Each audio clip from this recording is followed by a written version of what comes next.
मोहतरम हजरात, अभी कुछ दिन पहले तक बरतानिया ने कहा था कि इजराइल जो कर रहा है गलत कर रहा है, हम इजराइल को हथियार देना बंद कर देंगे। ये तमाम ड्रामा और सिर्फ ड्रामा था, क्योंकि इंटरनेशनल कोर्ट ऑफ जस्टिस तैयारी में था कि इजराइल के दूसरे अधिकारियों को बैन करेंगे और उनके लिए अरेस्ट वारंट जारी करेंगे। ब्रिटेन ने आईसीसी को ही धमका दिया कि अगर आपने इजराइल के अधिकारियों के खिलाफ गिरफ्तारी वारंट जारी किया तो हम आपको फंड करना बंद कर देंगे और आपके साथ जो भी लोग आपको फंडिंग करते हैं, हमारे सहयोगी, उनसे भी आपकी फंडिंग बंद करवा देंगे। हजरात, दूसरी तरफ ब्रिटेन, ऑस्ट्रेलिया, कनाडा, न्यूजीलैंड और नॉर्वे ने दूसरी तरफ दूसरा पासा फेंका है। दुनिया के सामने बड़ा अच्छा कदम उठाया और बेंजवीर और इजराइल का जो फाइनेंस मिनिस्टर है और उसके साथ जो कट्टरवादी कुछ नेता हैं, उनको ब्लॉक कर दिया है, ब्लैकलिस्ट में डाल दिया है और कहा है कि इनके जो प्रॉपर्टीज़ विदेश में हैं हम उनको जब्त कर देंगे। अब देखना ये है कि ये सिर्फ कहने वाली बात है या सच में ये होता है। हजरात ने मोहतरम, ये तस्वीर देखिए गाज़ा में, जहाँ एक तरफ भूखे और प्यासे लोग हैं, वहाँ इजराइल के सैनिक गाज़ा के बॉर्डर पर और गाज़ा के कई इलाकों में घुसकर पार्टी कर रहे हैं, नंगा नाच कर रहे हैं। जहाँ जिस ज़मीन पर हज़ारों लाखों की तादाद में लोग भूखे हैं, ये हर चीज़ खा रहे हैं, पी रहे हैं और मौज कर रहे हैं। अब दोस्तों, मैं आपको कुछ तस्वीर दिखाना चाहता हूँ। इजराइल की नेवी ने यमन पर हमला किया था, देखिए।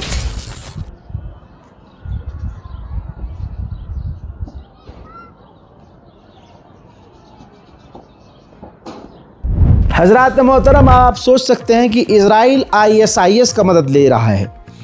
अभी इस ग्रुप के बारे में मैंने आपको अल शबाब को इंट्रोड्यूस करवाया था कि गाज़ा के अंदर एक ग्रुप है अल शबाब जो फ़िलिस्तीनी है और इसके साथ कई और फ़िलिस्तीनी संगठन जुड़े हुए हैं, लेकिन ये इजराइल के सपोर्ट में है। इजराइल इसको हथियार दे रहा है और इन फ़िलिस्तीनियों से ही फ़िलिस्तीनियों पर हमला करवा रहा है।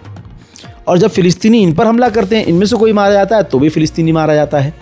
तो मुसलमान के हाथ से मुसलमान का ही कत्ल ये लोग करवा रहे हैं। और जो अल शबाब संगठन है, ये ISIS का यानी दाइश का संगठन है, आतंकवादी संगठन है। तो मामला अब ये है कि इस संगठन के एक लीडर को हमास ने गिरफ्तार किया। तो उस अल शबाब ISIS संगठन के हेड को बचाने के लिए हमास के चंगुल से इजराइल ने हमास के ऊपर घंटों तक बमबारी की।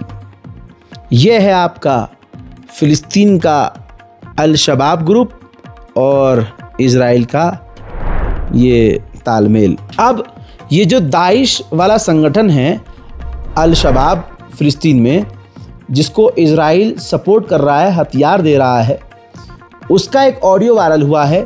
उस ऑडियो को आपको सुनाऊंगा। उस ऑडियो में वो कह रहा है कि हम इस आतंकी संगठन हमास से गज़ा के लोगों को बचाएंगे और गाज़ा के लोगों से, इन हमास के चंगुल से इनको छुड़ाएंगे और हम जिन जिन जगह पर हमास का रौला है, हम वहाँ पर कब्ज़ा करेंगे, उन इलाकों को अपने हाथ में लेंगे। तो आप पहले सवाल का जवाब दीजिए दोस्तों, क्या एक बयान में दो तलवार हो सकती है?